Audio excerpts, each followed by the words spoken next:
છો NN news. હું છું એન્કર અર્પિતા પટેલ. હવે જોઈએ અગત્યના સમાચાર.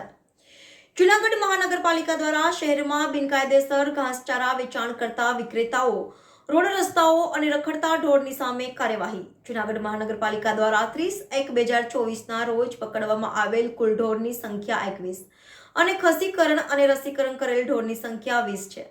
તેમજ ગૌશાળામાં મોકલાવેલ ઢોરની સંખ્યા 11 છે. આ સાથે શહેરમાં 30/1/2024ના રોજ ચોબારી મેઇન રોડ અને અંદરની ગલીમાં 36 દબાણો દૂર કરવામાં આવ્યા. NN news Junagadh.